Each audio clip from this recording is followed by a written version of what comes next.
याद होगा एक बार 2 अक्टूबर को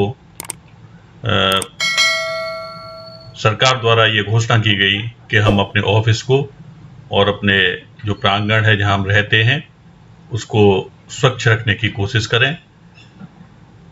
तो उसी का पर्यावरण पर यूँ तो मजाक बनाई नहीं जा सकती है, क्योंकि एक ऐसा विषय है जिस पर गंभीरता की आवश्यकता है। लेकिन एक कवि हूँ तो अपनी बात को कहने का एक अलग अंदाज रखता हूँ और उसी अलग अंदाज के साथ अपनी बात आप तक पहुँचाने की कोशिश करता हूँ। हम देखते हैं कोई भी आज प्रधानमंत्री तक ऐसे अपने वक्तव्य देना शुरू कर देता है जैसे कि वो बहुत ज़्यादा इस देश के लिए कुछ कर रहा है। हमें प्रयास करना चाहिए कि जो इस देश के लिए पर्यावरण के प्रति हमारी निष्ठा है उस पर हम अपने आप को जोड़ कर रखें। तो मैं ज़्यादा समय न लेते हुए आप तक अपनी बात पहुंचाता हूं। ये मेरी कविता खगेश शर्मा की वो कविताएं चैनल पर, यूट्यूब चैनल पर आती हैं। आपको अगर कविताएं पसंद आए तो मेरे चैनल को सब्सक्राइब करें, लाइक करें, बेल आइकन दबाएं, जिससे आपको मेरी नई नई कविताएं सुनने को मिलती रहें। तो मैं अपनी बात शुरू करता हूँ। स्वच्छता पर प्रधानमंत्री ने ऑफिस में सफाई करने के लिए बुलाया है के बारे में सुनकर हमारी अर्धांगिनी ने हम पर गुस्सा दिखाया। देखा, वो सीधा वहां तक पहुंचती है।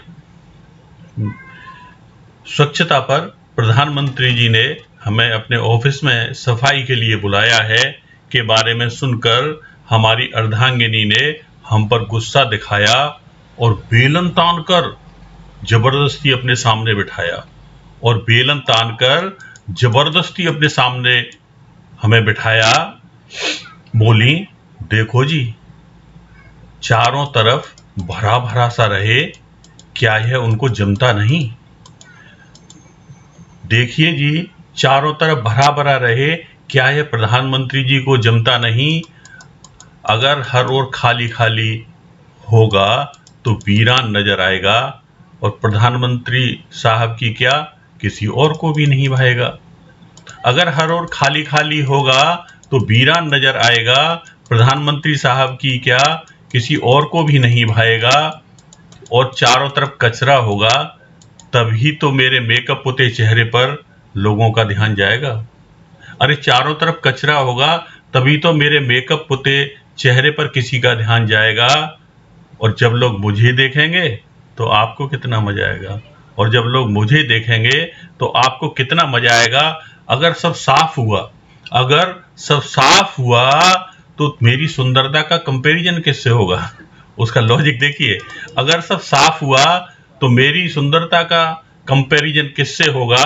और आपकी पत्नी सुंदर नहीं दिखेगी, और आपकी पत्नी सुंदर नहीं दिखेगी तो आपको भी तो अफसोस होगा, और आपकी पत्नी सुंदर नहीं दिखेगी तो आपको भी तो अफसोस होगा। पतिव्रता हूं, आपको अफसोस हो ऐसा कुछ नहीं होने दूंगी। पतिव्रता हूं, आपको अफसोस न हो ऐसा कुछ नहीं होने दूंगी। और कितना भी खर्च बढ़ जाए, चेहरे पर मेकअप की परतें की परत पोतती रहूंगी। पतिव्रता हूं, आपको अफसोस हो ऐसा कुछ नहीं होने दूंगी, और कितना भी खर्चा बढ़ जाए, चेहरे पर मेकअप की परतें पर परतें पोतती ही रहूंगी। देखें आप। तो मैंने कहा भाग्यवान अगर ऐसा है, मैंने कहा भाग्यवान अगर ऐसा है तो मेरे लिए तो अच्छा है। मैंने कहा भाग्यवान अगर ऐसा है तो मेरे लिए तो अच्छा है। तुम्हें पता है आधी तनख्वाह पर तेरे मेकअप का खर्चा है। मैंने कहा भाग्यवान अगर ऐसा है तो मेरे लिए तो अच्छा है। तुम्हें पता है आधी तनख्वाह पर तेरे मेकअप का खर्चा है। वो बोली, इसमें मेरा क्या कसूर है? वो बोली, इसमें मेरा क्या कसूर है? इसमें से आधा खर्च तो तुम ही खा जाते हो। वो बोली, इसमें मेरा क्या कसूर है? इसमें से आधा खर्चा तो तुम ही खा जाते हो और इल्जाम मुझ अबला पर लगाते हो। वो बोली, इसमें मेरा क्या कसूर है? इसमें बोली, मेरा क्या कसूर है? इसमें से आधा खर्चा तो तुम ही खा जाते हो और इल्जाम मुझ अबला पर लगाते हो। मैंने कहा तू मंद बुद्धि, संस्कृत से एमए है, फिर भी सफाई की महत्ता नहीं समझती है। मैंने कहा तू मंद बुद्धि, संस्कृत से एमए है, फिर भी सफाई की महत्ता नहीं समझती है, और मेकअप जो खर्चा करती है उसकी बचत के बारे में ध्यान नहीं रखती है, और मेकअप पर जो खर्चा करती है उसके खर्चे के बारे में ध्यान नहीं रखती है। तुम्हें पता है बूंद बूंद से समुद्र बन जाता है। तुम्हें पता है बूंद बूंद से समुद्र बन जाता है, और दो में से एक घटा तो एक बच जाता है। तुम्हें पता है बूंद बूंद से समुद्र बन जाता है, और दो में से एक घटा तो एक बच जाता है। तभी तो हर आदमी बचत कर पाता है। अच्छा ये बता, 2 साल पहले गंदगी के कारण तू बाथरूम में फिसल गई थी। अच्छा ये बता, 2 साल पहले गंदगी के कारण तू बाथरूम में फिसल गई थी, और पैर की हड्डी टूटने पर तूने मुझे क्या क्या नहीं सुनाया था। ये बता, 2 साल पहले गंदगी के कारण तू बाथरूम में फिसल गई थी, और नजर आती थी, पूरे घर में डांस करती नजर आती थी। आने वाले दिनों में बीमारी पर खर्च न हो, आने वाले दिनों में बीमारी पर खर्च न हो, इसके लिए सफाई के नए नए तरीके अपनाकर मुझसे सफाई करवाती थी। आने वाले दिनों में बीमारी का पर खर्च न हो, इसके लिए सफाई के नए नए तरीके अपनाकर मुझसे सफाई करवाती थी। मुझे काम करते देख खुद मालकिन बन ऑर्डर चलाती थी। मुझे काम करते देख खुद मालकिन बन ऑर्डर चलाती थी, और ये गीत गाती थी, आप जैसा कोई मेरी जिंदगी में आए तो बात बन जाए।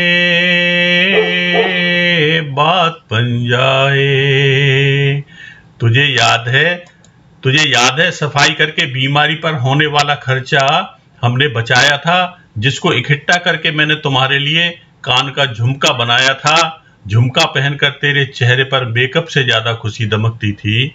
झुमका देखकर तेरे चेहरे पर मेकअप से ज्यादा खुशी दमकती थी। सफाई करने के लिए मेरे पीछे तू चूहे के पीछे बिल्ली की तरह हंटर लिए फिरती थी। गंदगी के कारण कॉकरोच बढ़ जाते थे तो तू डरकर छुप जाती थी। गंदगी के कारण कॉकरोच बढ़ जाते थे तो तू डरकर छुप जाती थी। मकड़ी का जाला दिख जाए तो बुरा सा मुंह बनाती थी, और मकड़ी का जाला दिख जाए तो बुरा सा मुंह बनाती थी। दोस्तों जादू हो गया, पत्नी का मुंह कमल सा खिल गया। दोस्तों जादू हो गया, पत्नी का मुंह कमल सा खिल गया। बोली अब आप कुछ ना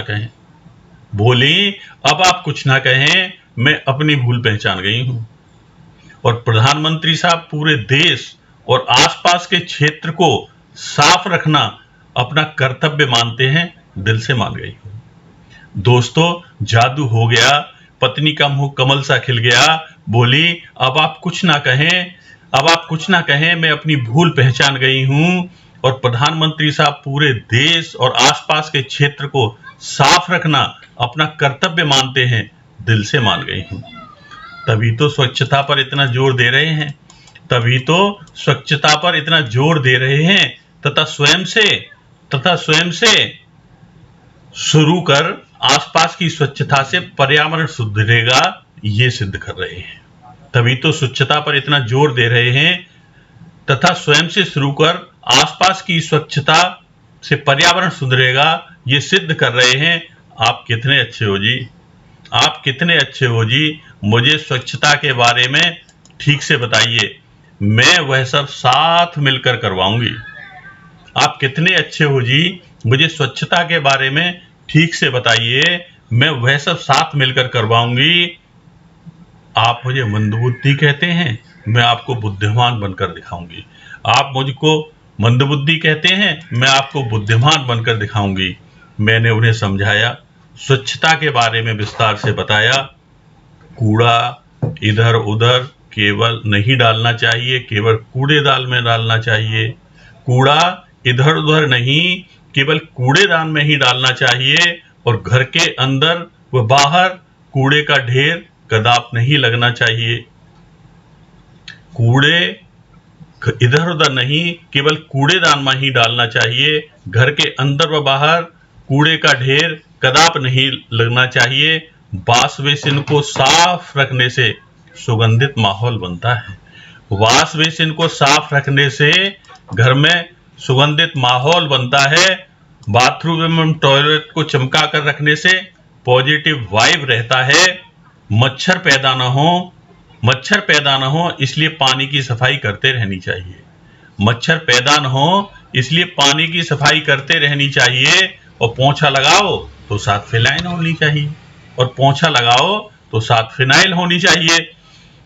पर्यावरण बचाना आगे की पीढ़ियों के लिए सौगात कहलाएगी। पर्यावरण बचाना आगे की पीढ़ियों के लिए सौगात कहलाएगी। हमारा यह काम उनके लिए सीख और वरदान बन जाएगी। हमारा यह काम उनके लिए सीख और वरदान बन जाएगी।